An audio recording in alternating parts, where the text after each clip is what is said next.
When the people raising the next generation can't afford to survive today, the problem isn't child care, it's the priorities behind it.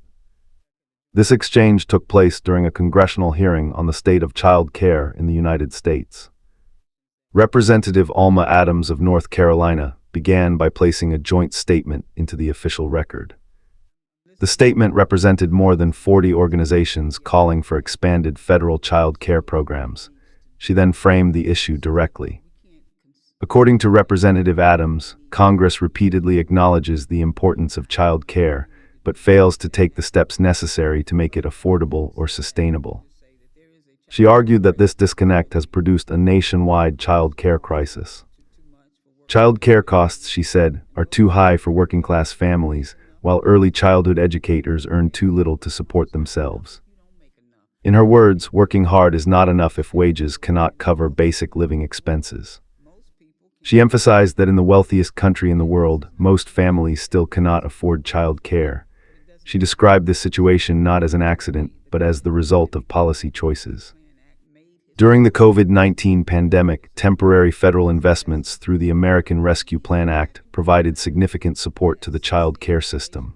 However, those investments expired. Listening to my colleagues, and I've got to tell you that, yes, we got to pay people. Congress knows what it needs to do. We need to step up. We can't sit in here and talk about we need child care, and yet we're not doing what we need to do to make that happen for people. But having said that, let me just say that there is a child care crisis in this country. Child care costs are far too much for working class families, and early educators barely make enough money to keep a roof over their heads. Working hard is not enough if you don't make enough. We got to pay people. It's shameful that in the wealthiest country in the world, most people can't afford child care. This is no accident. It's a policy choice, but it doesn't have to be this way. During the COVID pandemic, the American Rescue Plan Act made historic investments in our child care system, but these investments were temporary. We need to go back and bring them back. And since the expiration of the ARPA funding, the child care crisis has only worsened for both families and early educators. In North Carolina, the average child care worker makes around 7% less than in 2019. As a result, our state has 6% fewer early educators than in 2019. At the same time, child care costs have increased by almost 25% in the past 3 years. The Trump administration and House Republicans have only exacerbated this crisis by cutting staff at Head Start and weakening our already insufficient social safety net. Low pay leads many child care workers to rely on public assistance to survive. Researchers at Berkeley estimate that 43% of early educator families rely on some kind of public assistance like SNAP or Medicaid. Ms. Mantuzzi, can you explain how the big ugly bill, that's what we call it, that's what we know it to be, will affect early educators and the child care system more broadly? Since then, Representative Adams noted, conditions have worsened for both families and child care workers. In North Carolina specifically, she cited data showing that child care workers now earn about 7% less than they did in 2019. The state also has 6% fewer early childhood educators than before the pandemic. At the same time, child care costs have increased by nearly 25% over the past 3 years. She attributed part of this strain to policy decisions, including staffing cuts to Head Start programs and reductions in social safety net support. Low wages, she explained, force many child care workers to rely on public assistance programs such as SNAP and Medicaid. Research from the University of California, Berkeley estimates that 43% of early educator families depend on some form of public assistance. Representative Adams then asked a policy expert how proposed legislation, referred to during the hearing as H.R. 1, would affect child care workers. The witness responded that H.R. 1 included major cuts to SNAP and Medicaid, programs many early educators rely on. Because wages in child care remain so low, many workers are leaving the profession entirely, often for retail or warehouse jobs. The witness also noted that the bill increased funding for immigration detention and deportation. Since roughly 20% of the early child care workforce consists of immigrants, this adds further pressure to an already strained system. The discussion then shifted to infrastructure. Thank you for the question, Congresswoman. As you noted, the H.R. 1 made significant historic cuts to SNAP and Medicaid, which are some of the benefits that child care workers rely on to support themselves and their families. As you noted, they're paid so little that often early educators are leaving the profession to work in retail, to go work at box stores.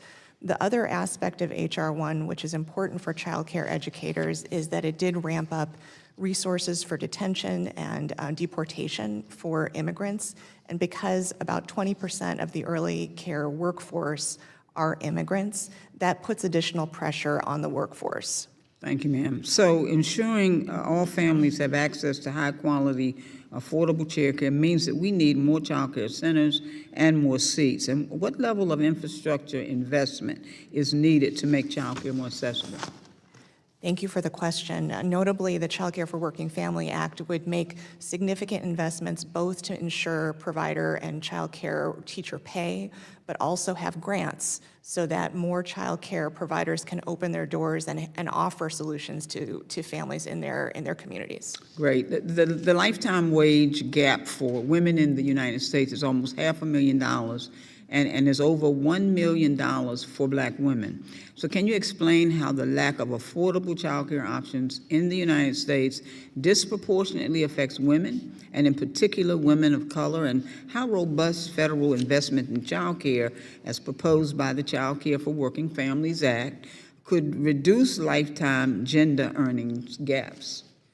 So caregiving is kind of disproportionately borne by women. And so what we have seen is that when childcare is less available, when childcare is more expensive, women tend to be the ones that drop out of the workforce in response and provide unpaid caregiving. Conversely, we have seen that if universal childcare has been offered, research demonstrates that will cause more women to work full-time, full year. That raises their lifetime incomes, and it increases their retirement benefits and Social Security. Great. Representative Adams emphasized that expanding access to child care would require more facilities, more seats, and more providers. She asked what level of investment would be needed. The witness pointed to the Child Care for Working Families Act, which proposes funding to raise wages for child care providers and teachers, while also offering grants to help new child care centers open in local communities. The conversation then turned to gender and racial disparities. Representative Adams noted that the lifetime wage gap for women in the United States is nearly $500,000 and exceeds $1 million for Black women. She asked how the lack of affordable child care contributes to these gaps. The witness explained that caregiving responsibilities still fall disproportionately on women. When child care becomes too expensive or unavailable, women are more likely to leave the workforce to provide unpaid care. The witness explained that caregiving responsibilities still fall disproportionately on women. When child care becomes too expensive or unavailable, women are more likely to leave the workforce to provide unpaid care. Research shows that when universal or affordable child care is available, more women work full-time and year-round. This increases lifetime earnings, retirement savings, and Social Security benefits. Finally, the discussion addressed the economic impact.